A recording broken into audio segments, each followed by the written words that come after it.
investment, eased external debt pressures, and restored investor confidence. Right Honorable Speaker, Ghana's fiscal consolidation is now credible, sustainable, and homegrown, a model of responsibility that turns stability into progress and ensures every city works for the Ghanaian people. Mr. Speaker, I take you to social protection. Right Honorable Speaker, even as we pursue fiscal consolidation, government protected and expanded social spending to cushion vulnerable households. Allocations to social protection programs increased to 0.9% of GDP, up from 0.6% in 2024. Mr. Speaker, these targeted interventions reflect our conviction that economic stability must translate into social progress. Mr. Speaker, I will now give you an update on power purchase agreement, renegotiations, and other reforms in the energy sector. Right Honorable Speaker, when this administration took office, Ghana's energy sector was saddled with about $1.4 billion United States dollars in debt to independent power producers, a ticking fiscal bomb, I call it. Mr. Speaker, today, that burden has been lessened. We have renegotiated all power purchase agreements, led by Ghanaian experts at no cost to the state, saving over $250 million and restructuring 1.1 billion Ghana cedis over a four-year period. Mr. Speaker, government is now fully current on payment, clearing $300 million United States dollars in 2025 year to date, and allocating $345 million United States dollars for 2026. Mr. Speaker, for the first time, we are not accruing new arrests in energy sector. Solar tariffs, projects like BXC and Mineji have dropped from 18 to 6.5 cents per kilowatt hour, cutting costs and expanding access. Mr. Speaker, this was achieved as part of the renegotiation. Mr. Speaker, the Electricity Company of Ghana revenues has risen almost 90% from 900 million to 1.7 billion Ghana cedis per month, thanks to better enforcement of the cash waterfall mechanism. Mr. Speaker, I repeat, ECG's revenue has improved by almost 90% per month, from 900 Ghana cedis per month to 1.7 billion Ghana cedis per calendar month. Mr. Speaker, I'll now give you an update on the audit of arrears and payables. Mr. Speaker, upon assuming office, government was confronted with outstanding arrears and payables totaling 68.8 billion Ghana cedis, comprising 50.5 billion in unpaid invoices and interim payment certificate, IPCs, and 18.3 billion in outstanding bank transfer advices, BTs. Mr. Speaker, in fulfillment of our pledge to protect the public purse and ensure value for money, we commissioned the Auditor General, working directly with PwC and EY, to conduct an independent validation of these arrests and commitment. Mr. Speaker, as I informed this August House during the media review of the 2025 budget, this special audit covered all verified arrests and commitment as at end December 2024. The objective was to establish the legitimacy of the claims, identify irregularities, and address the fiscal risk arising from the accumulation of these arrests and outstanding commitment. Mr. Speaker, the exercise has now been completed, and the Auditor General is finalizing his report for submission to Parliament. But, Mr. Speaker, the findings are troubling and very damning. Very damning. Mr. Speaker, out of the 68.8 billion, Mr. Speaker, I'll give headline numbers whilst we wait for the Auditor General to submit the report next week. Mr. Speaker, out of the 68.8 billion payable submitted for audit, 47.8 billion cedis was validated. Mr. Speaker, an additional 8.6 billion Ghana cedis remains under review, pending further validation due to inadequate documentation, missing third-party confirmation, and lack of supporting document. Mr. Speaker, these yet to be validated claims may be legitimate, but further evidence will be required before they can be recognized. But Right Honorable Speaker, about 10.4 billion Ghana cedis in claims were rejected. The Speaker, due to duplications, recycled IPCs, inflated invoices, falsified stores receipts advice, and instances of no work but demanding money. Right Honorable Speaker, out of the rejected amount, about 1 billion Ghana cedis, comprising BTAs, bank transfer advices, that had already been processed by the Ministry of Finance and were ready for payment by the Controlling Accountant General and Bank of Ghana, were rejected. The Speaker, without this audit, these claims would have been paid, underscoring the importance of vigilance and verification. Mr. Speaker, about 2 billion Ghana cedis was also reclassified from claims to BTS. Right Honorable Speaker, the report is ready and it will be submitted and the detail may be discussed by this House. Mr. Speaker, this audit has not only saved the nation billions in potential losses, but also restored accountability, strengthened expenditure controls, and reaffirmed this government's unwavering commitment to fiscal discipline and transparency. The Speaker, we have identified an abuse in the use of import declaration forms, IDFs. The Speaker, I'll give you the update. Right Honorable Speaker, our investigation into Ghana's import system exposed a staggering abuse of import declaration forms, a tool meant to support legitimate trade, but now hijacked for illicit transfers and tax evasion. Mr. Speaker, between April 2020 and August 2025, over 525,000 transactions amounting to an equivalent of $83 billion were processed through ICOPS. Mr. Speaker, surprisingly, this amount of $83 billion were transferred from Ghana in the name of imports. But surprisingly, Mr. Speaker, only 10,440 of these transactions were linked to actual imports. Mr. Speaker, an equivalent of $31 billion in transactions were transferred abroad with no goods imported into the country. Mr. Speaker, this leaks bleeds our reserves, weakens the Ghana cedi, and deprive the economy of resources that should have been used to build schools, roads, and hospitals. Mr. Speaker, the audit also reveals that some importers under-declared values to hide about 76 billion cedis in imports, denying Ghana about 11 billion Ghana cedis in potential revenue between 2020 to 2025 August. Mr. Speaker, other importers inflated transfer values, aided by some banks that ignored the $200,000 ceiling set by the central bank. Over 17,700 IDF applications broke this limit, channeling an equivalent of about $20 billion United States dollars in unverified transactions out of Ghana. Right Honorable Speaker, this was not a loophole. Mr. Speaker, I repeat, this was not a loophole.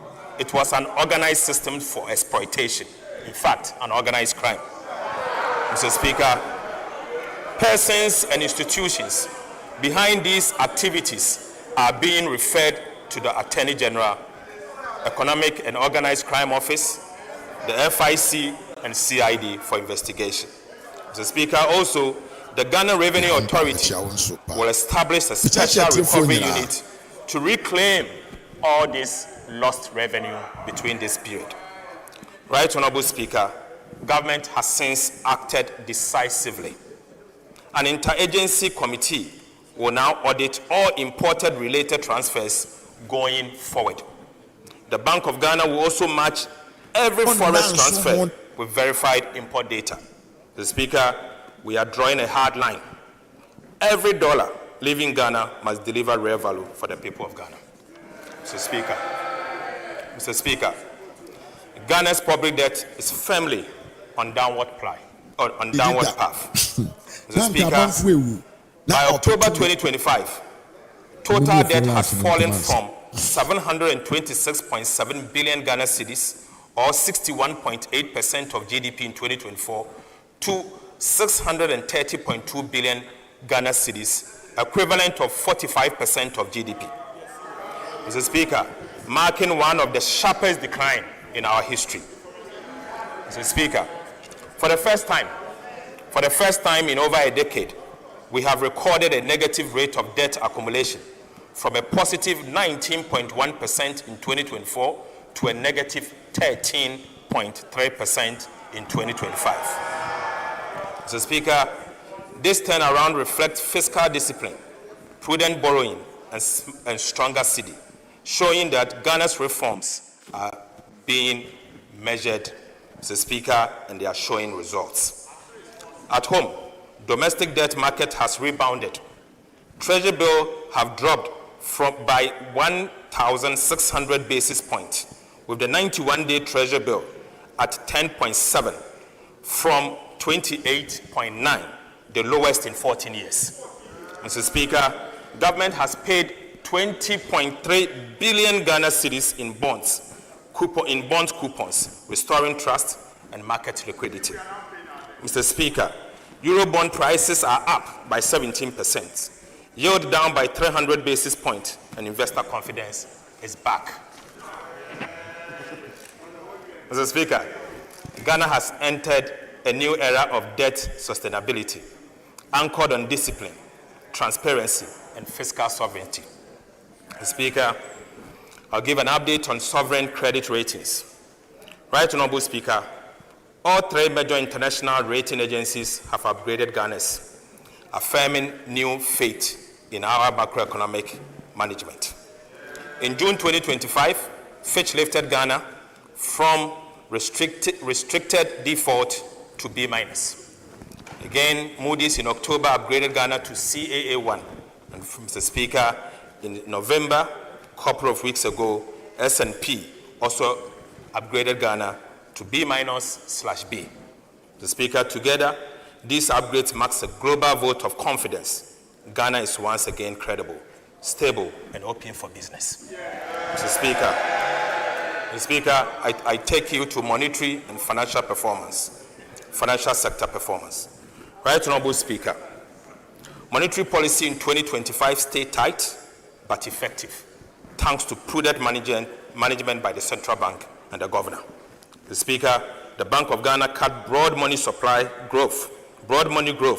to 16.6% and base money to 4.5%, sterilizing 55 billion Ghana cedis to stabilize the cedi and lock in the lowest inflation in 4 years. Right Honorable Speaker, Ghana's external sector remained strong in 2025. The current account surplus rose to 3.2% of GDP from 2%, driven by robust gold and cocoa export, higher remittance, and strict import management. Mr. Speaker, a $2.1 billion United States dollar trade surplus and growth in non-traditional exports showed a more diversified economy. The Ghana cedi appreciated against the US dollar from 16.35 Ghana cedi to the US dollar in November 2024 to 10 cedi 92 pesos as at 10th November 2025. The Speaker, this represents a rare appreciation of 35%, reflecting sound fiscal and monetary policy management. Right Honorable Speaker, this stability lowered debt costs and eased inflation. Gold and cocoa powered the recovery. Gold earnings rose 68% to 11.2 billion United States dollars. Speaker, cocoa rose 170% to 2.47 billion United States dollars, whilst oil dipped to 1.83 billion. Right Honorable Speaker, Ghana's rising export firms reserves, Ghana's rising export firm reserves, and a stable cedi confirms one thing, that Ghana's recovery is real, disciplined, and indeed lasting. Mr. Speaker, take you to sectorial performance. Right Honorable Speaker, the story of Ghana's economic recovery in 2025 is best told through the work of our ministries, departments, and agencies. Across every sector, from agriculture and industry to governance, infrastructure and human development, performance in 2025 reflects disciplined execution and innovation. Mr. Speaker, our task now is to sustain this momentum. We will boost productivity in agriculture and industry, accelerate infrastructure delivery, and strengthen governance and skills development. Sector ministers will present their outlook in detail, but the message is clear. Ghana is rebounding with purpose and rising with promise. Mr. Speaker, the 2026 medium-term policy objectives and targets is what I'm now going to present. Right Honorable Speaker, as we enter 2026, our mission is clear: to turn the hard-won stability of 2025 into shared prosperity. Mr. Speaker, the sacrifices made by Ghanaians over the past year have restored hope and confidence in our economy. Inflation is down, the city is stronger, and growth has regained momentum. Mr. Speaker, our fiscal strategy will match discipline with compassion. Our key fiscal policy priorities for 2026 are as follows. First will be to maintain fiscal discipline by sustaining a primary surplus of 1.5% of GDP on commitment basis. Speaker, the second is to mobilize domestic resources through continuous implementation of our medium-term revenue strategy. Speaker, will promote value for money and rationalize spending, ensuring that every cedi delivers value for citizens whilst eliminating leakages and inefficiency. And finally, Mr. Speaker, protect priority social spending in education, health and social protection, to shield the poor and sustain human capital development. Mr. Speaker, in 2026, our monetary and exchange rate strategy will safeguard stability and drive growth, keep inflation low, the city strong, and confidence high. And that will be our monetary and exchange rate strategy. Mr. Speaker, the Bank of Ghana will stay data-driven and cautious, holding inflation within the targeted band of 8 ± 2 and easing only when safe. Speaker, the central bank is doing a good job. Right Honorable Speaker, to advance our medium-term macroeconomic goal of stability, resilience, and shared prosperity, government has set bold but achievable macroeconomic target for 2026 fiscal year and the medium term. Mr. Speaker, over the medium term, from 2026 to 2028, real GDP is set to rise steadily, averaging about 4.9% at the minimum. Non-oil GDP is programmed to grow around 5% at the minimum. So, Speaker, inflation will stay within 8 ± 2% targeted band, reflecting a firm grip on price stability. The Speaker, the fiscal balance will remain strong, with the primary surplus of 1.5% of GDP from 2026 onwards. And Right Honorable Speaker, gross international reserves are expected to provide at least 3 months of import cover over the medium term. Right Honorable Speaker, for the year 2026, we will achieve the following at the minimum: real GDP growth of at least 4.8%, driven by continued expansion in infrastructure and service sectors, agriculture as well. Non-oil GDP, Mr. Speaker, at least 4.9%. NDI inflation for next year will be at least 8% ± 2. Mr. Speaker, primary surplus of 1.5% of GDP on commitment basis in line with our fiscal responsibility framework to sustain discipline and debt sustainability. Gross international reserves of not less than 3 months of import cover, covering a strong external sector and a strong defense for the Ghana city. Mr. Speaker, Ghana's fiscal strategy over the medium term is to lock in stability and turn it into lasting growth.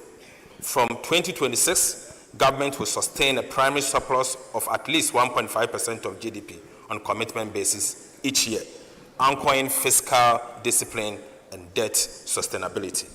Mr. Speaker, revenue and grant are projected to rise from 16.4% of GDP in 2025 to 16.9% in 2026, reaching 17% by 2029, driven by stronger tax administration.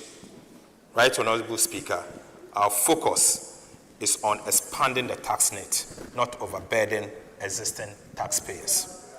Mr. Speaker, expenditure growth will remain disciplined, rising modestly from 15% of GDP in 2025 to 15.4% in 2026. As a result, the fiscal deficit will narrow sharply from 2.8% of GDP in 2025 to 2% in 2026 and 2.1% by 2029. Mr. Speaker, in 2026, government will target a primary surplus of 1.5% of GDP, consistent with our fiscal anchor. The overall fiscal deficit on commitment basis is projected at 2.2% of GDP. On cash basis, the overall fiscal deficit is projected at 4% of GDP. Mr. Speaker, this fiscal stance balances consolidation with growth, maintaining discipline while safeguarding resources for productive investment under the Big Push Infrastructure Program and other national priorities. Mr. Speaker, I now take you to revenue mobilization for 2026. Right, Honorable Speaker, in 2026, government expects to collect total revenue and grant of 268.1 billion Ghana cedis, up from 226.7 billion in 2025. A strong 18.3% increase. Non-oil tax revenue, the backbone of domestic mobilization, is projected at 216.1 billion Ghana cedis, growing on the back of improved compliance and enforcement. Oil and gas receipts are expected to contribute 13.6 billion Ghana cedis, supported by steady global prices. The Speaker, non-tax revenue is projected at 20.9 billion, with 18.2 billion retained by ministries, departments, and agencies to sustain essential service. The Speaker, additional inflows from Senate transfers and energy sector levies are estimated at 14.4 billion Ghana cedis, whilst development partners grant will add 3.1 billion to fund key projects. The Speaker, total expenditure on commitment basis for 2026 is projected at 302.6.5 billion Ghana cedis, equivalent to 18.9% of GDP, up from 251.7 billion Ghana cedis in 2025. Primary expenditure stands at 244.7 billion, or 15.3% of GDP, reflecting targeted spending that drives growth and delivers value. Compensation of employees is projected at 90.3 billion Ghana cedis, ensuring fair remuneration for public servants. The Speaker, 13.2 billion have been allocated for goods and services to improve efficiency across MDAs. Right, Honorable Speaker, capital expenditure will rise sharply to 57.5 billion Ghana cedis, or 3.6% of GDP, led by the Big Push Infrastructure Program, which alone will absorb 30 billion Ghana cedis for road development. The Speaker, interest payments are projected to decline to 57.7 billion thanks to prudent liability management.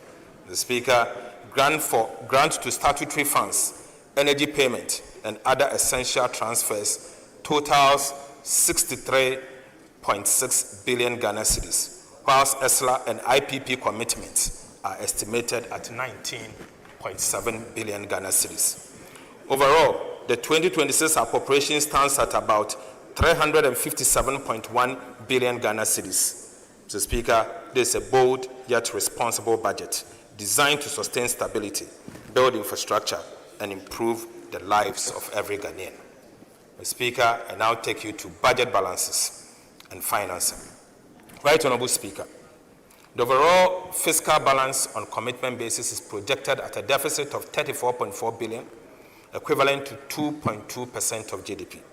The corresponding primary balance records a surplus of 23.3 billion Ghana cedis, representing 1.5% of our GDP. Mr. Speaker, on a cash basis, the overall deficit is projected at 64.2 billion Ghana cedis, equivalent to 4% of GDP. The cash deficit of 64.2 billion will be financed from balanced mix of foreign and domestic borrowing sources. Mr. Speaker, foreign finance is projected as a net repayment of 6.6 billion, or 0.4% of GDP. This includes expected disbursement from the IMF and the World Bank. Mr. Speaker, domestic financing will amount to 71 billion Ghana cedis and will be sourced from long and short-term government securities. Mr. Speaker, the strategy will support domestic market development and ensure their sustainability, as well as maintaining financial sector stability. Right Honorable Speaker, Ghana's 2025 to 2028 debt management strategy marks a decisive shift to responsible borrowing. With 93.5% of total debt restructured, 20.3 billion in domestic bonds, 13.1 billion in Eurobond, and 5.2 billion in bilateral loans. Mr. Speaker, Ghana is firmly on a sustained path. Mr. Speaker, the strategy focuses on cutting refinancing risk, reducing costs, deepening local markets, and boosting transparency. It revives the bond market, building liquidity buffers, and relies mainly on concessional financing from the IMF, World Bank, and bilateral partners. Mr. Speaker, benchmarks including short-term debt below 15%, treasury bills, and 20% of domestic debt and foreign debt capped at 70%. Mr. Speaker, I now take you to the meat. Mr. Speaker, I now take you to the meat. The fiscal policy measures, structural reforms, and key policy initiatives. Right Honorable Speaker, the choices we made in 2025 have restored macroeconomic stability, built trust in our fiscal institutions, and rekindled the hope of our country. The task before us now is to turn that stability into sustained progress and to make growth felt in every home, every community, and every enterprise. Mr. Speaker, the 2026 budget represents the next phase of our national renewal, a practical, forward-looking plan to consolidate the gains, accelerate transformation, and secure prosperity for all Ghanaians. It is the next chapter in building the Ghana we want, a nation that works around the clock, creates opportunities for all, and protect the dignity and dreams of every citizen. Right Honorable Speaker, permit me to reaffirm government 3 key priorities for 2026. First, consolidation of macroeconomic stability. Second, we will accelerate economic transformation and job creation. And finally, we will strengthen the security and social sectors for inclusive growth. Mr. Speaker, this budget builds on the stability of 2025 and channels it into action that delivers more jobs, better infrastructure, stronger industries, and better public service. Mr. Speaker, the budget moves Ghana from recovery to transformation and from promises to progress.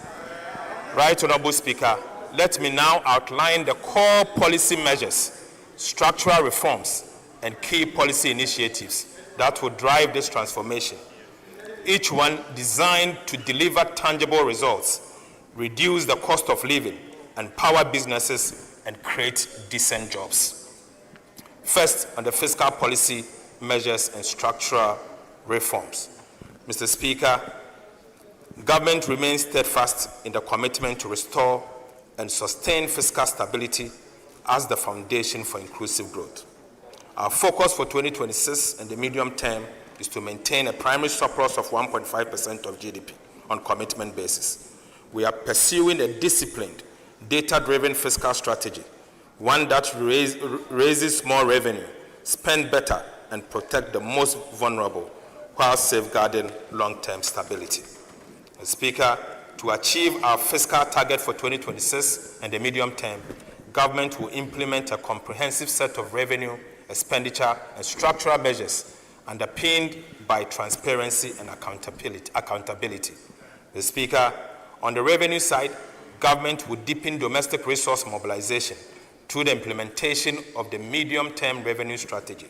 In addition, government will undertake comprehensive VAT reforms. Will also tighten enforcement of tax arrests and exemptions, ensuring that all eligible entities pay their fair share. Mr. Speaker, these measures are expected to lift non-oil revenue to 15.7% of GDP in 2026 from a projected 15.1% of GDP in 2025. Mr. Speaker, take you to VAT reforms.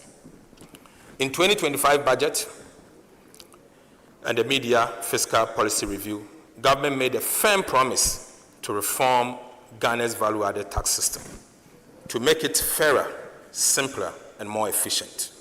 We pledge to remove distortions, addressing the cascading effect inherent in the VAT system, strengthen compliance, and create a tax regime that supports both businesses and fiscal stability. These distortions have negatively impacted overall welfare, increased the deadweight loss in the economy, and significantly reduced VAT compliance. Today, Mr. Speaker, I'm proud to report to this House that we have finally delivered on that promise.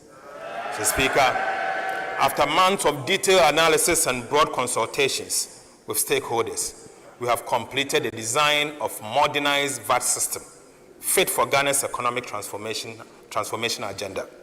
Mr. Speaker, government is therefore submitting to this House today and for approval, Mr. Speaker, a bold package of VAT reforms that will make our tax system more equitable, transparent, and business-friendly.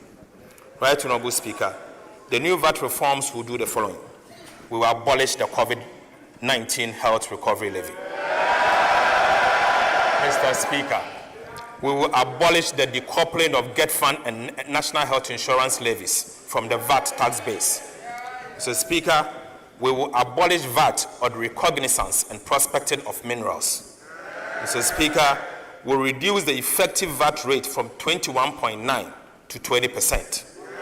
Mr. Speaker, we will raise the VAT registration threshold from 200,000 to 750,000 cedis. Mr. Speaker, we will extend VAT zero rating on the supply of local manufacturing textiles to 2028. Mr. Speaker, for emphasis, we promise to abolish the COVID-19 levy. With the support of this House, Mr. Speaker, I'm proud to say that I'm happy to announce that today, COVID-19 levy is accordingly abolished.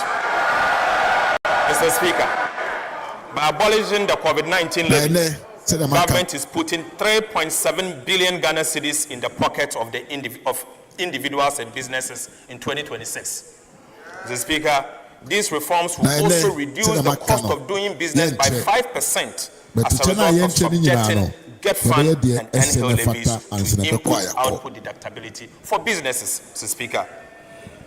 Altogether, the VAT reforms is expecting to give back nearly 6 billion Ghana cedis to businesses and households. We'll give it to you.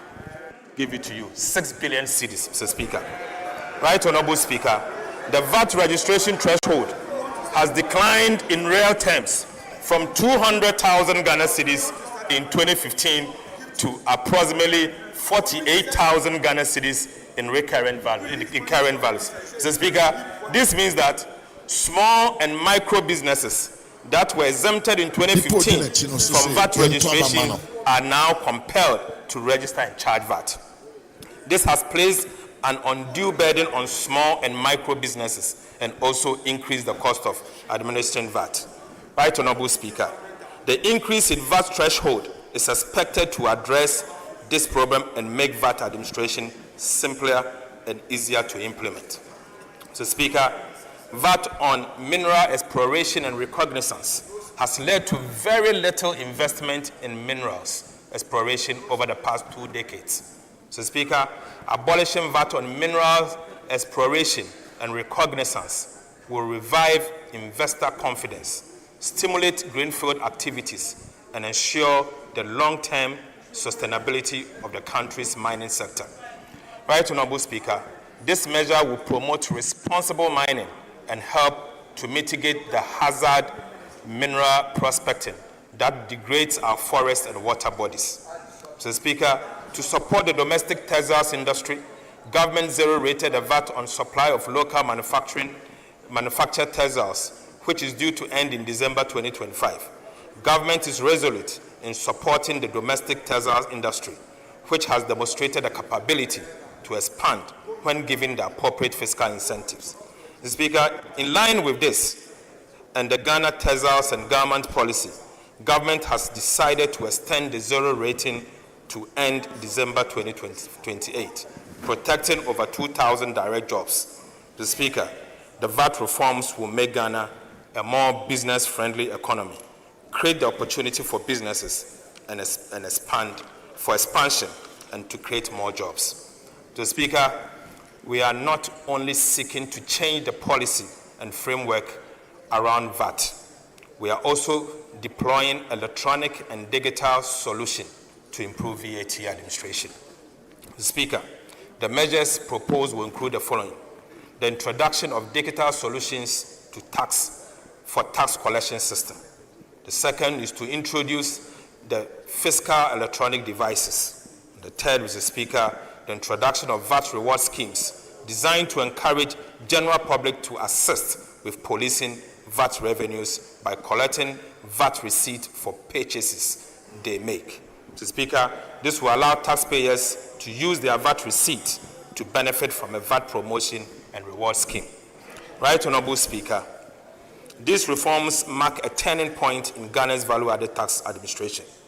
They will make compliance easier for businesses, strengthen revenue mobilization, and enhance credibility of our fiscal framework for 2026 and the medium term.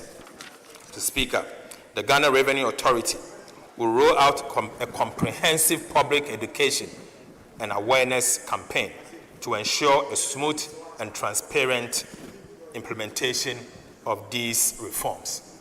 Mr. Speaker, it honors our pledge to lighten the load on honest taxpayers whilst building a strong, fairer foundation for national development. Right Honorable Speaker, beyond the VAT, government will, ahead of 2027,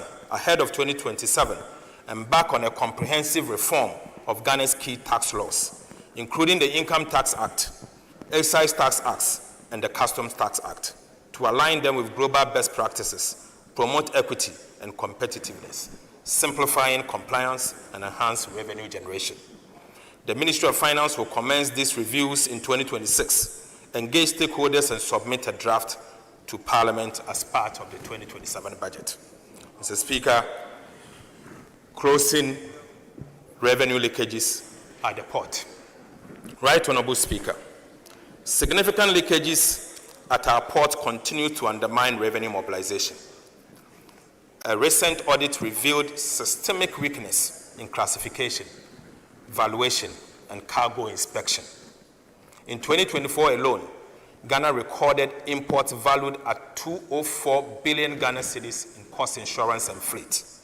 Yet, only 85 billion Ghana cedis was taxable, pointing to misclassification and underinvoicing. To tackle this, government will deploy an AI-driven pre-arrival inspection for all cross-border shipment. Mr. Speaker, this technology is programmed to detect undervaluation, flag high-risk goods, and strengthen customs capacity to combat smuggling, improve safety, and protect national security. Right Honorable Speaker, by integrating automation into port operations, we expect to significantly boost customs revenue, enhance trade efficiency, and close long-standing revenue gaps. Mr. Speaker, on the expenditure front, we will continue to rationalize spending by eliminating low-value programs and streamline earmark funds, freeing space for critical priority projects such as roads, energy, agriculture, and education. Mr. Speaker, every cedi saved will be redirected to projects that create jobs and delivers tangible benefit for Ghanaians. Mr. Speaker, to achieve this and support the fiscal sustainability agenda, Key expenditure measures for the 2026 fiscal year are as follows. The first will be that we will contain recurrent expenditures by capping non-essential expenditures such as foreign travels, workshops, and vehicle procurement, and elimination of low-impact programs. The Speaker will rationalize the earmark funds, reinforce commitment authorization, continue to strengthen social protection system by safeguarding allocation to LEAP. The Speaker will prioritize capital investment in infrastructure, particularly in the area of big push. Right Honourable Speaker, on the structural reform side, we'll pursue the following. Government will enforce sanctions under Section 96 to 98 of the Public Financial Management Act. The payroll validation exercise led by the Ministry of Finance in collaboration with the Controller and Accountant General will also be done. So, Speaker, comprehensive review and audit of the budget preparation and implementation process will be undertaken. We will implement recommendations from the comprehensive arrest and commitment audit by the Auditor General, aided by EY and PwC. Right Honourable Speaker, will strengthen fiscal discipline and accountability through the operationalization of Revised Fiscal Responsibility Act. Mr. Speaker, we will institutionalize quarterly expenditure reviews. Right Honourable Speaker, together, these measures will ensure that Ghana lives within its means, mobilize resources fairly, and spend efficiently. Fiscal discipline is not an end in itself. It is the bridge between stability and progress, between policy and real improvement in the lives of our people. Right Honourable Speaker, the real value of Ghana's procurement threshold has eroded over time, trapping even small projects in slow, expensive approval cycles. The Speaker, the last review was in 2016. Since then, inflation and currency depreciation have made it nearly impossible for district assemblies, for example, to deliver basic community projects efficiently. The Speaker, the government is therefore updating procurement thresholds under the Public Procurement Act to restore their values and match today's market realities. Right Honourable Speaker, years of inflation and weak oversight have drained real value from public spending. Too often, projects are overpriced, delayed, or abandoned because scrutiny comes only after money is spent. To fix this, government will establish an independent value for money office, a permanent guardian of efficiency, accountability, and fiscal integrity.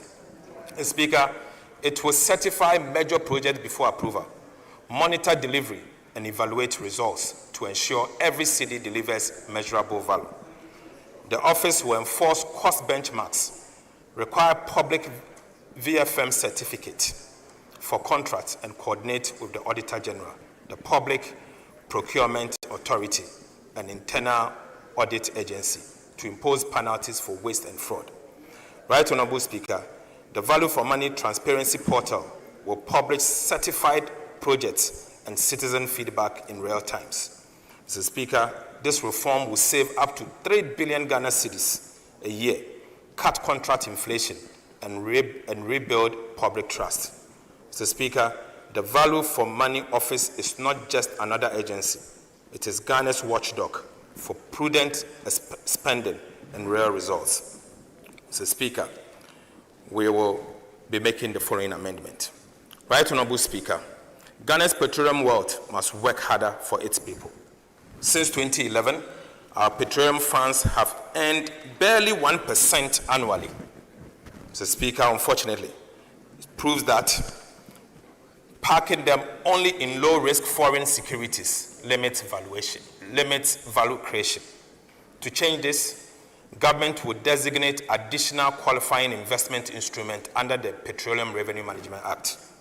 This will allow a portion of the petroleum fund to be invested in commercial viable domestic energy projects, such as gas and power infrastructure, that will drive industrialization and jobs whilst improving long-term returns. Mr. Speaker, this reform follows global best practices. Sovereign funds in Saudi Arabia, Nigeria, and UAE now channel savings into productivity investment that powers growth. Mr. Speaker, Ghana must do same.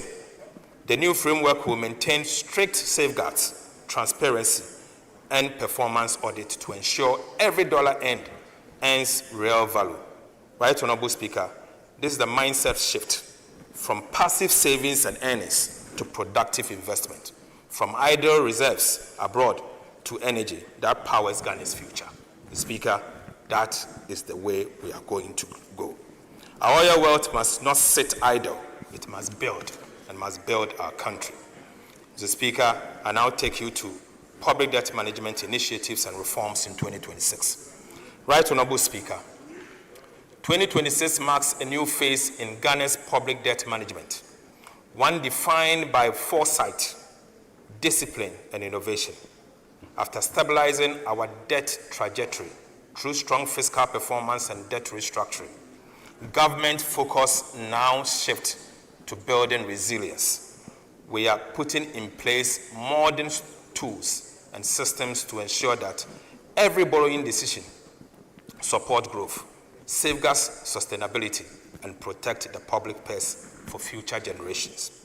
Mr. Speaker, one of the key priorities for 2026 is to strengthen liability management in the domestic debt management market.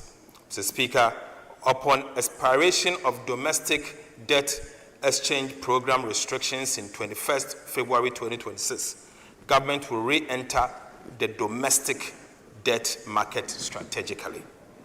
Mr. Speaker, the immediate objective is to reduce our dependence on short-term treasury instruments, lower rollover risk, and create fiscal space for productive investment. Right, Honorable Speaker, as part of the strategy to re-enter the domestic bond market, government will begin the issuance of domestic infrastructure bonds to fund critical infrastructure in the 2026 budget and beyond. Mr. Speaker, through buybacks, targeted cash management, we will actively smoothing the maturing reprofile of domestic debt and lower interest costs in line with our medium-term debt management strategy. Mr. Speaker, I now take you to key policy initiatives in the 2026 budget across sectors. Right, Honorable Speaker, I begin with the energy sector. Energy is the engine of Ghana's transformation. Our goal is to turn power from a constraint into a competitive advantage for every home, factory, and enterprise. Reliable, affordable, and sustainable energy will be the fuel that drives the 24-hour economy, powers industry, lights communities, and creates jobs. Through bold reforms, strategic investment, and smarter management, government is building an energy system that not only keeps the light on, but propels inclusive growth across every corner of our country. Mr. Speaker, I now go to gas to power transformation.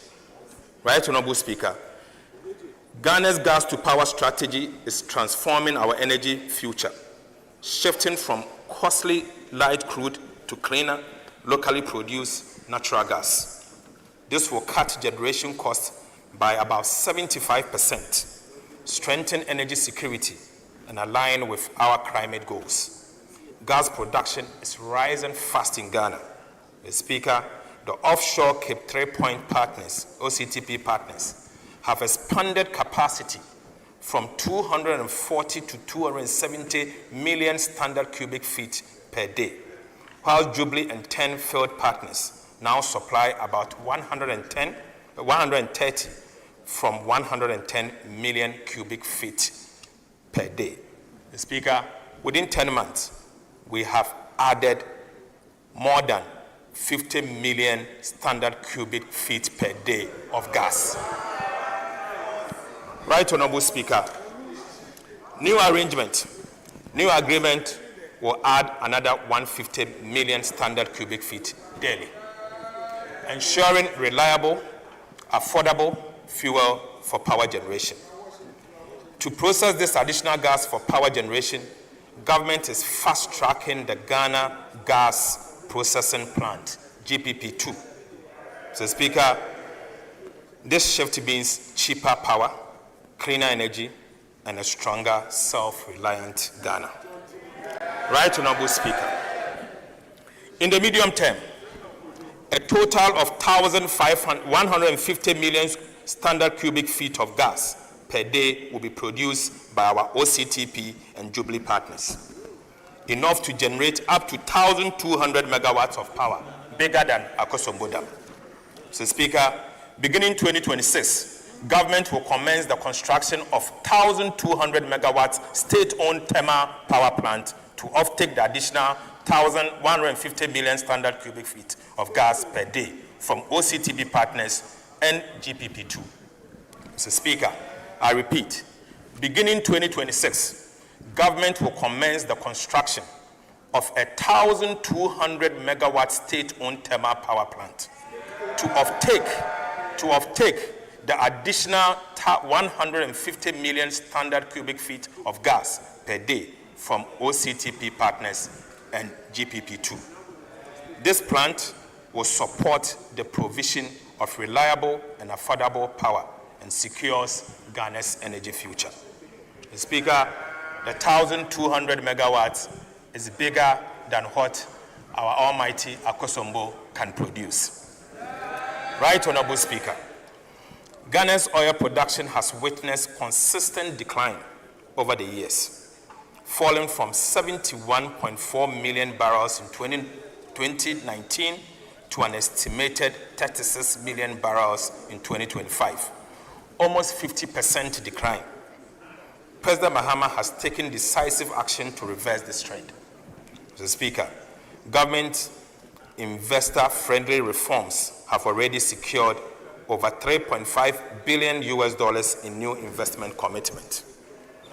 These includes a $2 billion United States dollar framework agreement for the Jubilee and 10 fields to drill 20 new wells and a $1.5 billion United States dollar memorandum of intent with OCTP partners to expand operations. Mr. Speaker, this new investor-friendly environment has also drawn the interest of oil and gas majors such as Shell in our upstream industry. This is expected to bring in new capital, technology, and expertise to increase our oil and gas production. Right Honorable Speaker, GNPC will commence drilling for oil on the offshore Voltaire Basin in October 2026. The prospects look good to expand Ghana's hydrocarbon production. Right Honorable Speaker, an upstream regulatory and fiscal review is underway to make Ghana's petroleum regime more competitive, transparent, and stable. Mr. Speaker, in 2026, government will roll out Rural Electrification Acceleration and Urban Intensification Initiative to achieve universal access to power. Mr. Speaker, through a faster turnkey model, it will connect every unserved community, boost rural economies, and drive Ghana's 24-hour economy policy. An electricity intensification program will extend connections to all remaining homes and businesses, ensuring that no Ghanaian is left without power. Mr. Speaker, the rollout starts in Volta, Oti, Savannah, and Central regions in 2026, expanding nationwide by 2029 with off-grid solar to remote areas. Mr. Speaker, electricity will be universal, reliable, and life-changing. Right Honorable Speaker, we will undertake feasibility studies on mini hydroelectronic potentials of the Volta, Red Volta, and other southern river systems. Mr. Speaker, through these coordinated reforms, from reviving the upstream oil and gas sector, securing gas supply, renegotiating IPPs, building a national power plant, expanding rural access, and reforming the operations of ECG, we are securing affordable and reliable energy for individuals and businesses. We are not just keeping the lights on, we are lighting the path for industrial transformation, job creation, and inclusive prosperity. Mr. Speaker, I will take you to agricultural sector initiatives. Right Honorable Speaker, agriculture remains the heartbeat of Ghana's economy, the source of food, jobs, and dignity for millions of our people. Mr. Speaker, our vision is to make Ghana's agriculture commercial, modern, mechanized, market-driven, and youth and women-led. The focus is on creating agro-industries across the country, dynamic hubs where production, processing, and distribution happens around the clock. Mr. Speaker, this is how we will feed our people, provide raw materials for our industries, reduce imports, create jobs, and make farming profitable. Once again, Right Honorable Speaker, in view of that, we have developed a national policy on integrated oil palm development. So, Speaker, government is launching the national policy on integrated oil palm development, a bold plan to turn Ghana's red gold into a powerhouse of jobs, industry, and foreign exchange. Right Honorable Speaker, despite being one of Africa's pioneers in oil palm, Ghana still imports nearly 200,000 metric tons of crude palm oil yearly, costing over $200 million United States dollars. This policy changes that by expanding plantation, boosting refinery and processing, will create about 250,000 jobs. So, Speaker, the goal is clear. 100,000 hectares of new plantation, self-sufficiency in palm oil, and global competitiveness, and creating 250,000 jobs in the value chain. To unlock this potential, government will secure a large climate-suitable land banks through the Ministry of Lands and Natural Resources to ensure fair compensation, secure tenure, and full environmental compliance. This marks a new dawn for Ghana's agro-industrial transformation. Mr. Speaker, we are putting together a $500 million equivalent oil palm development financing window. Mr. Speaker, oil palm plantation development requires patience and long-term capital and not short-term loans. To meet these needs, government is establishing $500 million equivalent oil palm development financing window with the World Bank, DFIs, and our development bank. So, Speaker, it will offer long-term, low-interest financing, 5-year grace period, and cover up to 70% of project costs, targeting only sustainable, job-creating ventures. Right Honorable Speaker, smallholder farmers will be at the center of this policy. Mr. Speaker, through our Outgrower Partnership Scheme, they will access improved seedlings, mechanization, credit, and guarantee offtake at a fair price. Right Honorable Speaker, the Tree Crops Development Authority, Oil Palm Research Institute, OPRI, and the Ghana Exim Bank will provide technical support, research, financing, backed by a smallholder support fund for women and youth to enter into this function. So, Speaker, the Tree Crops Development Authority will regulate production, whilst OPRI develops the high-yield varieties. A tax stamp regime for edible oils will be introduced to curb smuggling and protect local production. So, Speaker, together, these reforms will make Ghana self-sufficient, export-ready, and regional leader in sustainable palm oil by 2032. Right Honorable Speaker, this policy is more than agriculture. It is a blueprint for industrialization, rural transformation, and shared prosperity. Ghana has the land. We have the people. This adds the vision.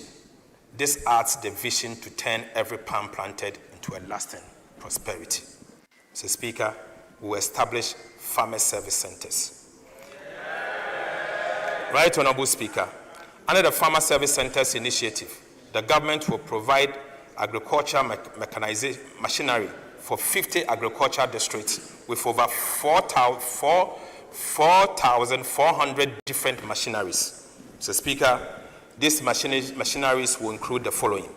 Mr. Speaker, we'll be getting 660 tractors, 3,000 tractor trailers, 200 mini tractors, 200 mini tractor trailers, 200 mini tractor tillers, 200 mini tractor cultivators, 200 mini tractor plows, 200 mini tractor harrows, 200 mini tractor catabars, Mr. Speaker, 200 mini tractor mowers, 463 disc plows, Right Honorable Speaker, 204 disc plows, 330 16 disc harrows, 1,000 kg mineral fertilizer spreaders, 104 row precision seed drills, 106 row precision seed drills,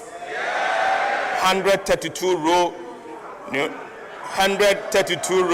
pneumatic seed drills, 300 800-liter boom sprayers, 50 combined harvesters, 50 maize headers for combined harvesters, and Mr. Speaker, will also provide 25 soil header for combined harvesters.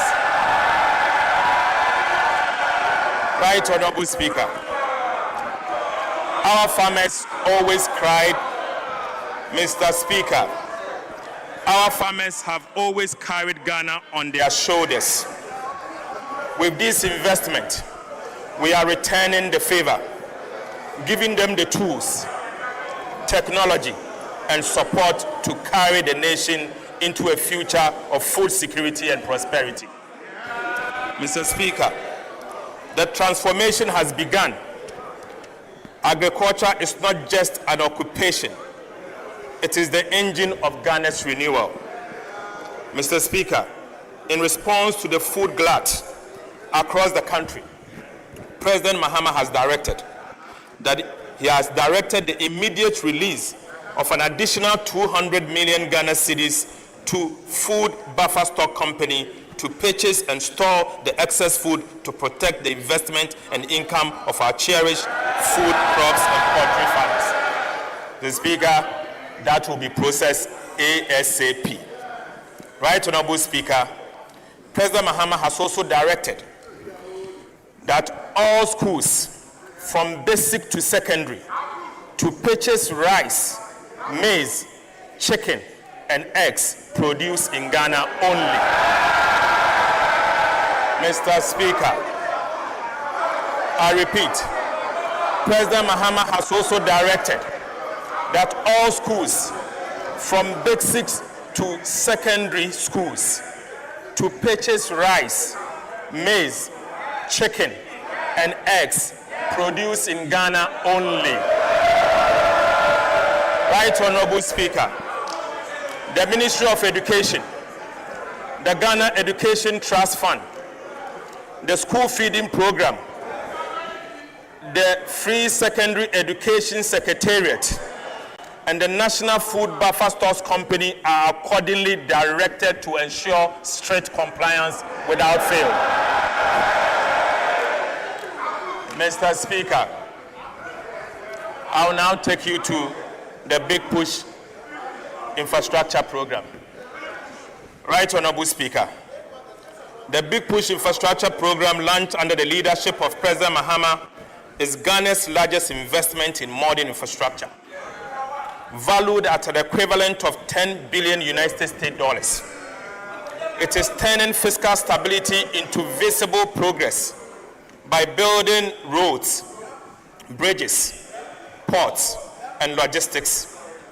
Mr. Speaker, in 2025, 13.8 billion Ghana cedis was dedicated to strategic road projects across all regions, guided by economic returns, equity, and alignment with 24-hour economy. Mr. Speaker, contractors are now on site on most of the projects. Mr. Speaker, these projects are expected to complete by May 2027, with payment assured within 30 days. Right Honorable Speaker, within 30 days of submitting IPCs. Mr. Speaker, the goal is clear. Connect Ghana end to end, making infrastructure the backbone of industrialization and opportunity, from farms to factories and from homes to market. Right, Honorable Speaker, following feasibility studies, two transformative projects have been added to the big push. Mr. Speaker, they are the Accra-Kumasi Expressway and the Achi-Amanfrom-Adoso Bridge. Mr. Speaker, let me now provide some details about these two iconic infrastructure projects. Right, Honorable Speaker, a flagship of the big push infrastructure program is Ghana's Kumasi, the Accra-Kumasi Expressway project. Ghana's first modern 6-lane bi-directional Class A expressway, stretching 198.7 kilometers. The Accra-Kumasi Expressway will link the capital to the Ashanti region through the Greater Accra and Eastern region, linking the south to the north. The Accra-Kumasi Expressway, which is on a new alignment, will reduce current travel distance by 50 kilometers, from 250 kilometers to 198.7 kilometers. Mr. Speaker, the Accra-Kumasi Expressway is also expected to have travel time between Accra and Kumasi, reducing transport costs by nearly 40%. Mr. Speaker, the Accra-Kumasi Expressway project alone is expected to create over 30,000 direct and indirect jobs during construction. Right, Honorable Speaker, beyond mobility, it will stimulate industrial parks, logistic hubs, and service economies along its route, powering the 24-hour economy and strengthening Ghana's competitiveness. Mr. Speaker, the expressway will feature 8 major interchanges, each designed to ease urban congestion and improve regional connectivity. The interchanges will be located at the Accra Hub, Adesso, Esaman Kese, Achem Oda, Ofuase, Lake Bosumtre, and Kumasi. Mr. Speaker, for emphasis, the expressway will feature 8 major interchanges, each designed to ease urban congestion and improve regional connectivity. The interchanges will be located at the Accra Hub, Adesso, Isaman Kese, Achem Oda, Ofuase, Lake Bosumtre, and Kumasi. Mr. Speaker, it will also include 3 major bridges over the Birim and Pra rivers. Right, Honorable Speaker, the project will include 4 service areas equipped with emergency medical facilities, fire stations, maintenance and rescue centers, catering rest stops, fuel stations, electric vehicle charging stations, and parking lots.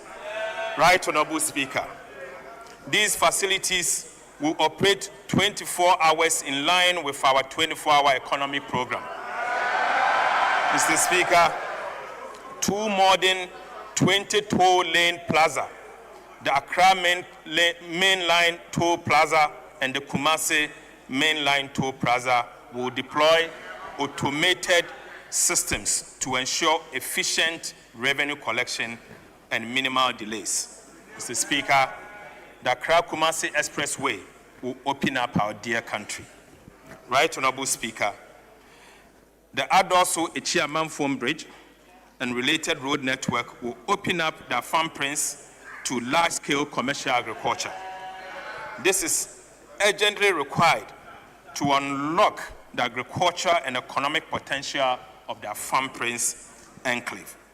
Mr. Speaker, government has also identified one of the major causes of food inflation to be bad roads linking food-producing enclaves to market. Mr. Speaker, as a result, government is announcing a 3-year program to construct 1,000 kilometers of agriculture enclave roads. Right, Honorable Speaker, the Agriculture Enclave Roads program will be implemented by the Department of Feeder Roads under the Ministry of Roads and Highways. Mr. Speaker, the roads will be carefully selected and constructed in food processing enclaves only with the support of the Ministry of Agriculture. Right, Honorable Speaker, this will ensure that food produced is transported from farm gate to market to reduce transportation costs, post-harvest losses, and enhance food security generally. Mr. Speaker, the Big Push Infrastructure Program is more than a construction drive. It is a nation-building vision. It will create thousands of jobs, empower local contractors, and strengthen linkages with domestic industries in agro-processing, manufacturing, and construction. Mr. Speaker, it is about connecting opportunities, linking people and markets so that growth is not confined to few cities, but shared across the entire country. Right, Honorable Speaker, through the Big Push, we are proving that Ghana can build its way into prosperity, one road, one bridge at a time. Mr. Speaker, this is the era of infrastructure. Ghana will not only build to recover, but will build to transform. Mr. Speaker, Ghana Airport Company will also introduce an airport development fee to rehabilitate Sunyani Airport, construct a new airport at Bogatanga, build a multi-purpose car park and a connecting concourse between the Terminal 2 and Terminal 3 at the Kotoka International Airport. Mr. Speaker, land and natural resources are the foundation of Ghana's wealth and future. For too long, our land system have been slowed. Opaque, our land administration system have been slow, opaque, and prone to fraud. Mr. Speaker, this is stifling investment and opportunities. Government has launched a technology-led land administration reform to bring forth transparency and land transparency and speed to land transactions. Right, Honorable Speaker, every Ghanaian will soon be able to register, verify, and transfer land online, ending the era of missing files, corruption, and disputes. So, Speaker, to sustain this transformation, the Land Commission, working with the Ministry of Lands and Natural Resources, will retain all its revenue to fund a technology-led national land registry. So, Speaker, this will integrate land, planning, and property data on one secure platform. So, Speaker, this will unlock access to credit, boost agriculture business, and make land a catalyst for jobs. Land will no longer be a source of conflict, but a foundation for shared prosperity. Right, Honorable Speaker, Ghana is also protecting Ghana's forest. Government is also protecting Ghana's forests, rivers, and mineral wealth. So, Speaker, key water bodies and forest reserves have been declared high security zones, with 1,000 officers deployed and real-time tracking of mining equipment by Minerals Commission has been instituted. We are working with traditional leaders and communities to reclaim degraded land and restore ecosystems. Mr. Speaker, in 2026, government will partner with private sector to reclaim 10,000 hectares using fast-growing tree species. Right, Honorable Speaker. Government is positioning modern textiles and garment as a cornerstone of Ghana's industrial transformation. 3 new garment factories in Bono East, Central and Eastern regions will be established to operate under the 24-hour economy. Mr. Speaker, this will create about 20,000 direct jobs and boost community livelihood through private sector partnership. To strengthen local manufacturing, export of non-ferrous scrap metals and raw rubber will be restricted under the Feed the Industry program. Mr. Speaker, to strengthen local manufacturing, export of non-ferrous scrap metals and raw rubbers will be restricted under the Feed the Industry program. This will channel raw materials to domestic processes, support component manufacturing, and build stronger value chain in metals and rubber-based industries. Right Honorable Speaker, 7 new agro-processing plants in the Northern, Central, Ahafo, Bono, Northeast, Bono East, and Western North regions will soon be fully operational. This will process yam, fish, poultry, cashew, rice, shea, and palm kernel oil, cutting post-harvest losses, generating 700 direct jobs, and providing reliable markets for thousands of farmers. Mr. Speaker, these initiatives mark a decisive shift from exporting raw materials to building factories, adding value, and creating jobs for our dear youth.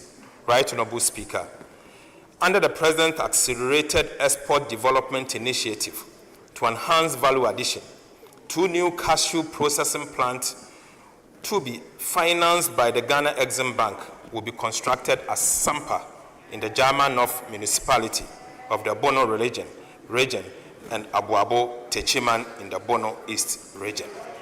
The Speaker, I now take you to education. The Speaker, we recognize education as a transformative tool and a catalyst for social mobility.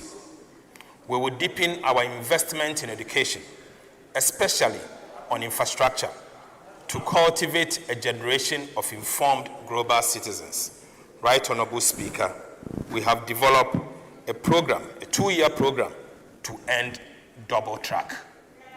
Mr. Speaker, education is the ladder by which nations climb to prosperity.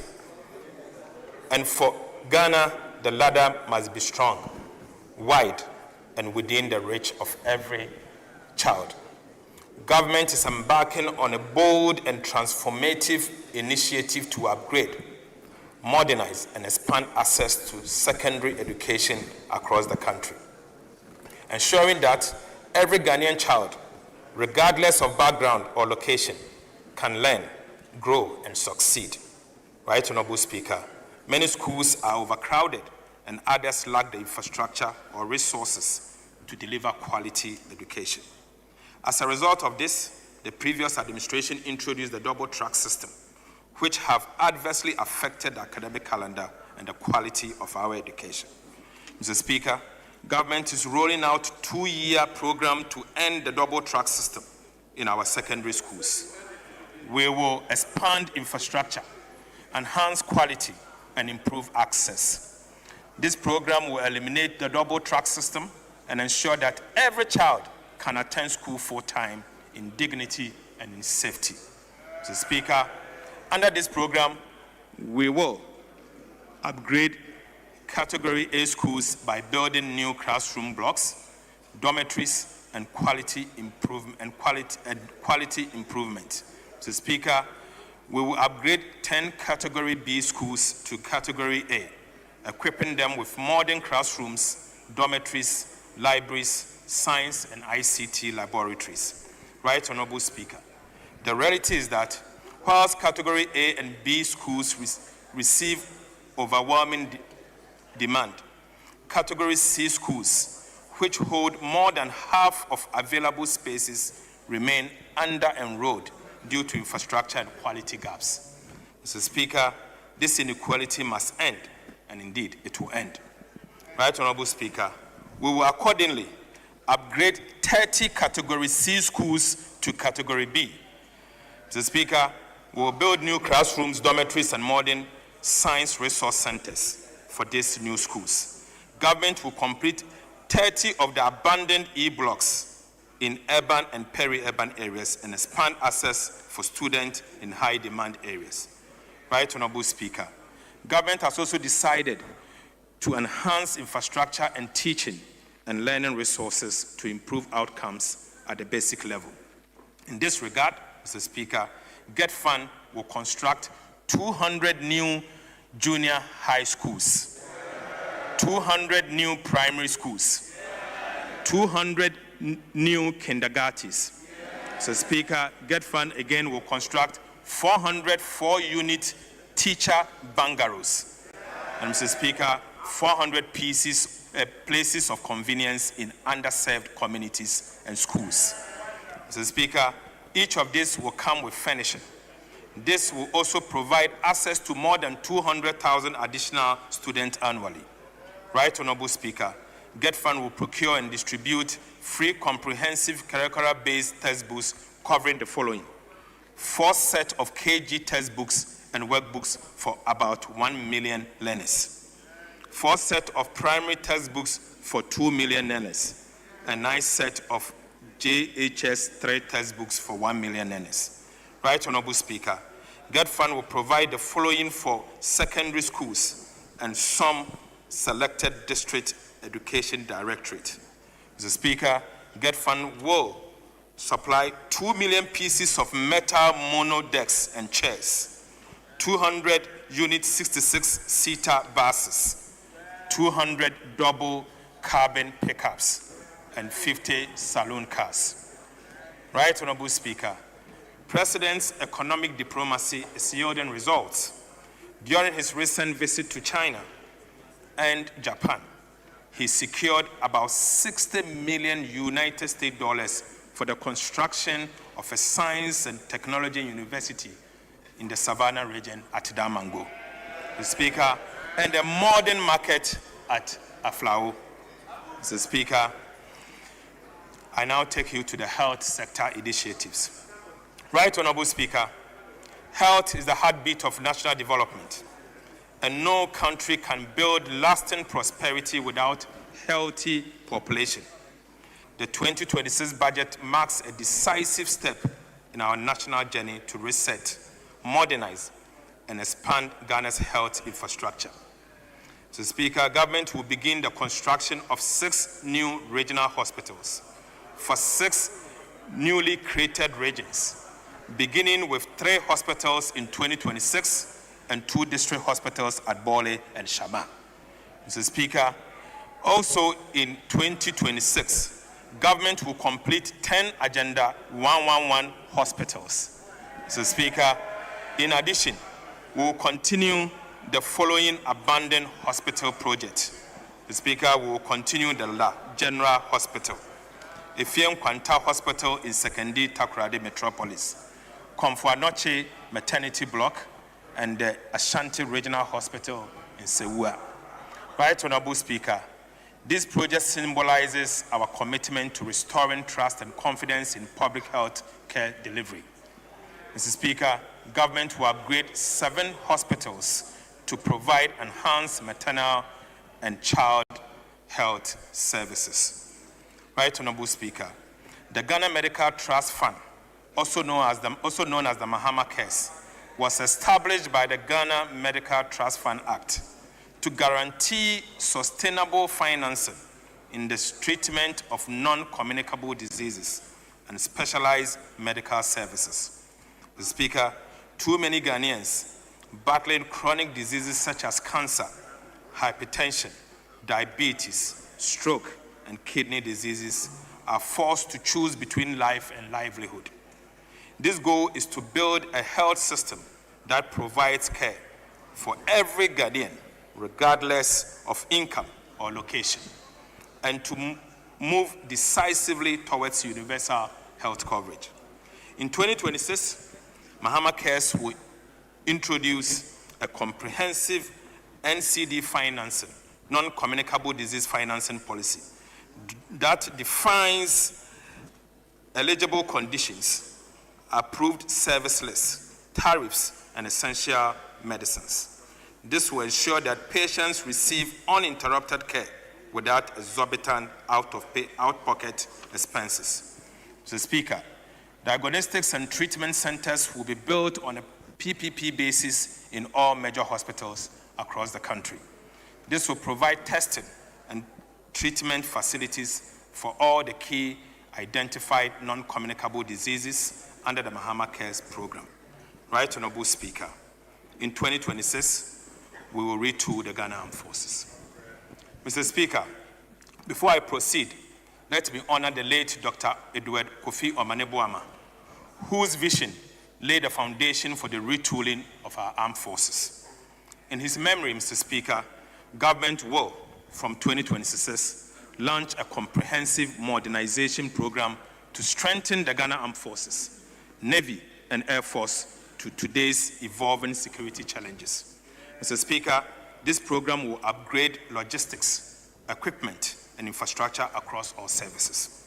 Mr. Speaker, for the Army, government has moved to renegotiate the 80 million Elbit Systems contract to secure 19 armor personnel carrier needed to boost ground readiness. Mr. Speaker, for the Navy, we will acquire the 272-meter offshore patrol vessels fitted with helipads and modern combat systems to protect Ghana's maritime borders, offshore energy, asset, and trade routes. The Speaker, these ships will restore control over our exclusive economic zones and strengthen national resilience at sea.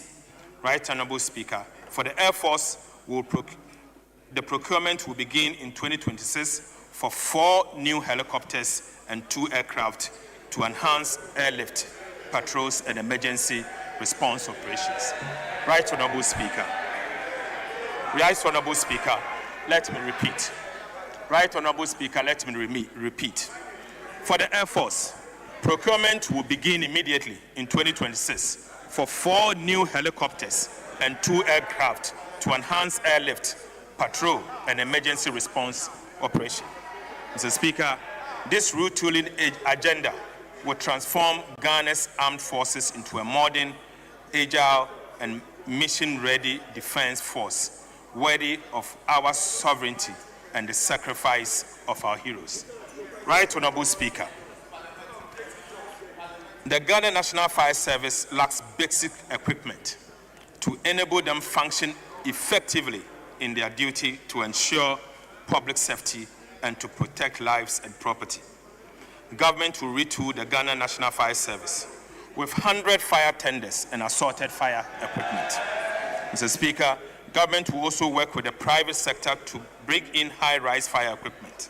This will improve the effectiveness of Ghana National Fire Service to respond to emergencies. Mr. Speaker, I'll take you to water.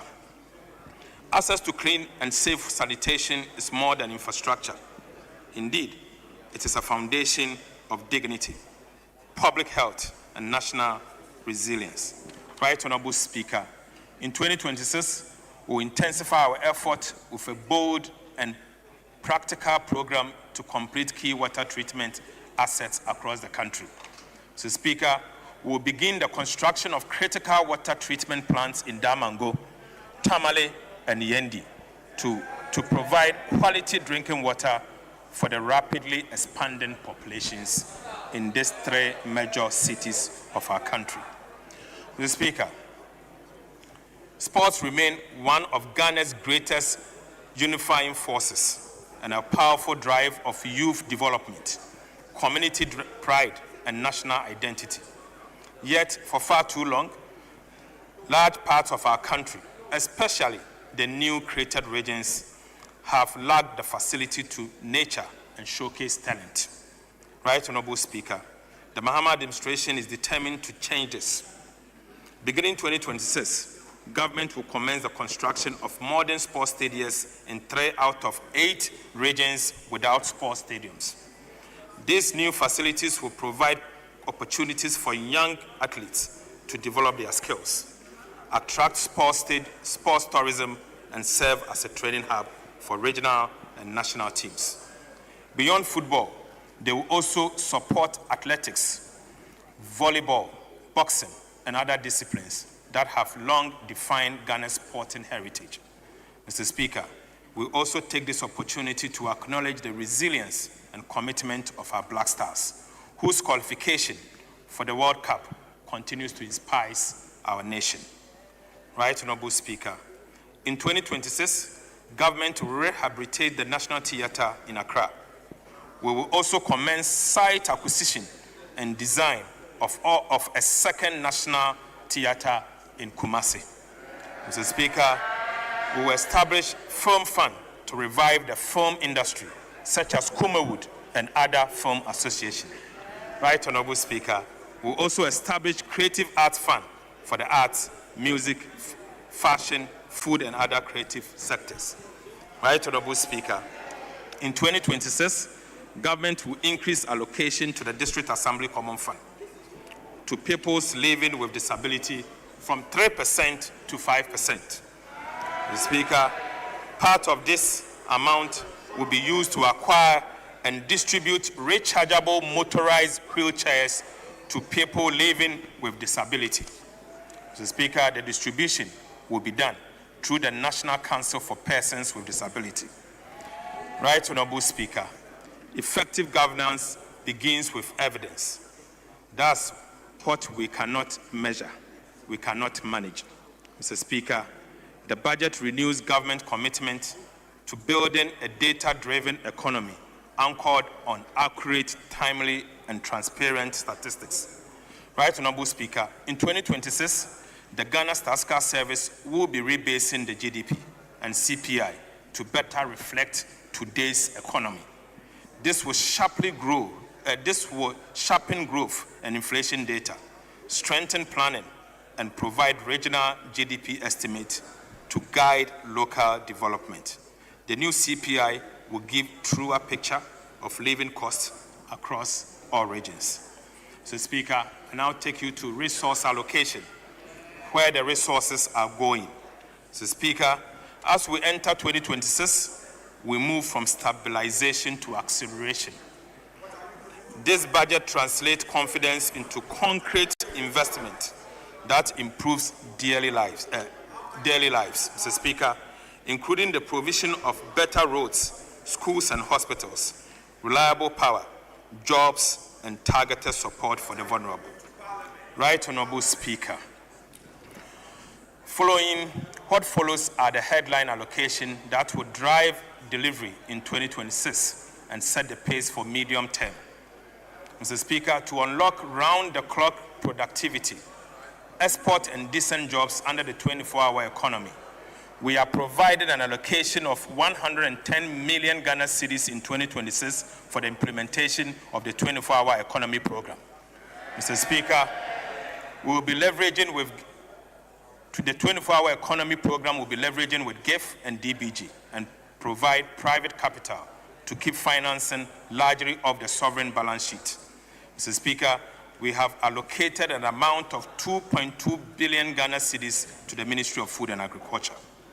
Right, Honorable Speaker, of this amount, we have allocated 245 million Ghana cedis for the Nkokon Ketenkete and Livestock Program. Mr. Speaker, we have allocated another 200 million Ghana cedis to the National Food Buffer Stocks Company to purchase excess food storage. Mr. Speaker, we have allocated an amount of 6.9 billion Ghana cedis, equivalent of 500 million, for the National Policy on Integrated Oil Palm Program between 2026 and 2032.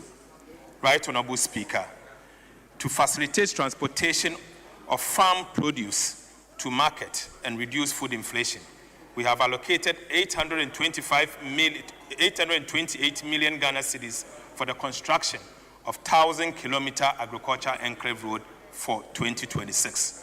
Mr. Speaker, we have also allocated 690 million to commence the operationalization of the Farmers Service Center. Right, Honorable Speaker, we have allocated 2 billion Ghana cedis for phase 1 of the Rural Electrification Acceleration and Urban Intensification Initiative in 2026 alone. We have also allocated an amount of 15.2 billion Ghana cedis for the energy sector shortfalls. Mr. Speaker, we have allocated an amount of 4.8 billion Ghana cedis to pay down some of the IPP legacy debt as we have negotiated. Mr. Speaker, we have also allocated an amount of 4.3 billion Ghana cedis to the Ministry of Roads and Highways for road road construction. In addition to this, Mr. Speaker, we have allocated 3 billion Ghana cedis to the Road Maintenance Trust Fund to construct 10 kilometers each in 166 constituencies in 2026 to keep roads more trouble in our constituencies. Right Honorable Speaker, to strategically open the country, linking nations, national and regional capitals, we are allocating 30 billion Ghana cedis in 2026 for the Big Push program. Mr. Speaker, we have also allocated 33.3 billion Ghana cedis to the Ministry of Education for its program and activities in 2026. Again, Mr. Speaker, aside the amount allocated to the Ministry of Education, we have also allocated 9.9 billion Ghana cedis to the Ghana Education Trust Fund. Mr. Speaker, we have provisioned an amount of 4.2 billion Ghana cedis for the free secondary education program. Mr. Speaker, to end the double track, we have allocated 1.1 billion Ghana cedis for the infrastructure programs I mentioned earlier. Mr. Speaker, again, we have allocated an amount of 537 million Ghana cedis for the no-fees stress policy. Mr. Speaker, that's not all. We have allocated 25 million Ghana cedis for free tertiary education for persons living with disabilities. Mr. Speaker, we have allocated 3 billion Ghana cedis to be able to procure 4 sets of textbooks for KG books and workbooks for about 200,000 learners, 4 sets of primary textbooks for 2 million learners, 9 sets of JHS 3 textbooks for 500 million learners, and procurement of over 2 million pieces of metal monodecks and chairs, 200 units of 66-seater buses, and 200 double cabin pickups for the distribution to the secondary schools across the country. Right Honorable Speaker, we have also allocated 2 billion Ghana cedis for the construction of 200 new junior high schools, 200 new primary schools, 200 kindergartens, 400 KG 4-unit teacher bungalows, and 400 places of convenience in underserved communities. Mr. Speaker, to improve learning outcomes, we have allocated 157 million Ghana cedis for capitation grant. Right Honorable Speaker, we have allocated 1.98 billion Ghana cedis for school feeding program. We have allocated 292 million for free sanitary pads for girls. Mr. Speaker, we have also allocated 207 million for the teacher training allowance and 169 million Ghana cedis for BEC registration. Mr. Speaker, we have programmed an amount of 9 billion Ghana cedis in 2026 for national health insurance claim, essential medicine, bridging support, and free medical health care. Mr. Speaker, we have also allocated 2.3 billion Ghana cedis for the Ghana Medical Trust Fund, the Mahama Cares, to support Ghanaians battling chronic diseases such as cancer, hypertension, diabetes, stroke, and kidney diseases. Right Honorable Speaker, we have allocated 474 million Ghana cedis for nursing training allowances. We have also allocated 600 million to construct 3 new regional hospitals. Again, Mr. Speaker, we have allocated 79 million to upgrade 7 hospitals and provide enhanced maternal and child health services. Mr. Speaker, that is not all. We have allocated 100 million Ghana cedis to complete 10 Agenda 111 hospitals. Mr. Speaker, we have allocated 1.1 billion Ghana cedis for LEAP program to protect the vulnerable. Mr. Speaker, to crowd in finance for women-owned micro, small, medium enterprises, we have provided 401 million Ghana cedis to fully capitalize the Women's Development Bank. Mr. Speaker, 400 million. Mr. Speaker, this is the minimum capital requirement needed to establish a standard commercial bank. Mr. Speaker, to scale skills for jobs at pace, we are allocating 170 million for the National Apprenticeship Program. Right Honorable Speaker, digital skills and SME competitiveness, we are providing 100 million for for the National Coders Program and 160 million for the Dumawura Program. Mr. Speaker, we have also provisioned 100 million for monthly allowances to Assembly members. Mr. Speaker, we have allocated 8.9 billion Ghana cedis for the District Assembly's Common Fund, with a minimum of 80% of releases flowing directly to the District Assemblies to execute priority projects. Right, Honorable Speaker, we are repeating the 2025 guidelines for spending the 80% in the 2026 allocation going to the District Assemblies. Mr. Speaker, we have allocated an amount of 207 million for the rebasing of GDP and CPI and related activities. Again, Mr. Speaker, we have allocated 150 million Ghana cedis for the National Anti-Illegal Mining Operations Secretariat, NIMOS, for the activities against illegal mining and forest degradation. Mr. Speaker, government has allocated an amount of 20 million Ghana cedis to the film fund as seed money to revive the film industry, such as Kuma Wood and other film associations. Mr. Speaker, we have also allocated 20 million Ghana cedis to the Creative Arts Fund as seed money for the arts, music, fashion, food, and other creative sectors. Mr. Speaker, that is not all. We have allocated 400 million Ghana cedis for the Integrated Recycling and Compost Plant Project, the IRECOPS. Mr. Speaker, an amount of 100 million Ghana cedis has also been allocated for the construction of fishing markets. Right, Honorable Speaker, again, an amount of 50 million has been allocated for the purchases of fishing net and outboard motors. We have also allocated 100 million Ghana cedis for the aquaculture development. Mr. Speaker, again, an amount of 500 million Ghana cedis has been allocated for district housing, including resettlement of the Akosombo Dam spillage victims.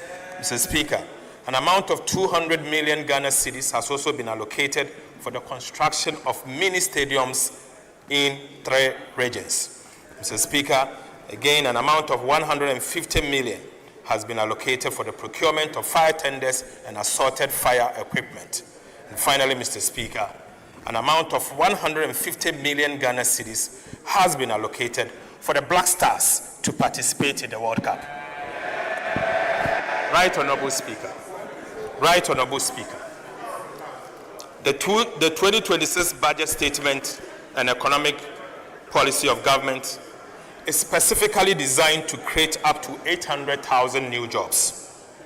Mr. Speaker, I repeat, the 2026 budget statement and economic policy of government is specifically designed to create up to 800,000 new jobs. The 63 billion road contracts under the Big Push awarded so far would generate an estimated 490,000 new jobs. Mr. Speaker, this estimation is consistent with the World Bank metrics on job creation from road infrastructure or road investment. Mr. Speaker, the 3 new garment factories will create over 20,000 direct jobs. 7 agro-processing plants will employ about 700 people directly and thousands more through supply chain.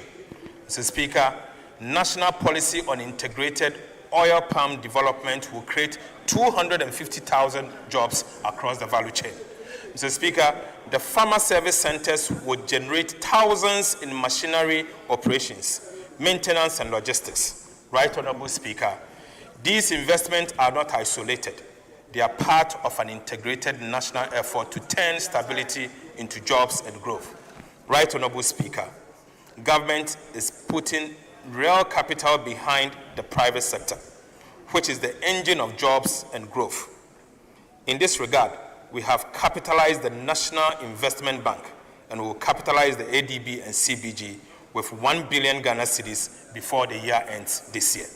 Mr. Speaker, the 400 million Ghana cedis allocated to the Women's Development Bank would deliver affordable financing to small businesses and enterprise, such as Labisi Adam, Prince Layovo, and Caroline Sphere, who I met during my engagement at the Takoradi Market Circle and the Kotokraba Market. Mr. Speaker, in agriculture, 1.7 billion Ghana cedis is being invested in roads, processing zones, and value chains, value additions. Mr. Speaker, directly where jobs are created and livelihood are improved. Mr. Speaker, the new VAT and income tax reforms will cut businesses, will reduce business costs by 6% and free funds for expansion and job creation. Right, Honorable Speaker, we are building an economy where businesses can grow and employ more. Inflation is down, the city is stable, and the interest rates have fallen sharply. Mr. Speaker, together with reliable energy, fiscal discipline, and policy predictability, these measures are restoring confidence and drawing private investment back into the economy. Right, Honorable Speaker, job creation is not a slogan for us, but rather the purpose behind every policy, reform, and investment we make. Mr. Speaker, this is how we build the Ghana we want, a nation that produces, exports, and provides decent, lasting work for every Ghanaian living to contribute to its growth. Mr. Speaker, I now go to conclusion. Right, Honorable Speaker, the 2026 budget statement and economic policy. As I conclude, Mr. Speaker, let us take a moment to appreciate how far Ghana has come in just under 10 months. Mr. Speaker, the Mahama administration assumed office on the 7th of January 2025. We inherited an economy crippled by high debt, fiscal recklessness, high inflation, fast depreciating currency, low investor confidence, dwindling foreign direct investment flows, massive uncontrolled corruption that has become endemic, draining public resources and suffocating growth. Mr. Speaker, we also inherited high energy insecurity, high unemployment, and unbearable hardship for almost every Ghanaian household. Right, Honorable Speaker, Ghana was indeed at the bottom of the abyss, a nation in distress with its economy bleeding and its people weary, yet yearning for a government with a courage to turn this around. Mr. Speaker, through decisive leadership, bold reforms, and resilience of the Ghanaian people, we began to turn the tide. Mr. Speaker, the result speaks for itself.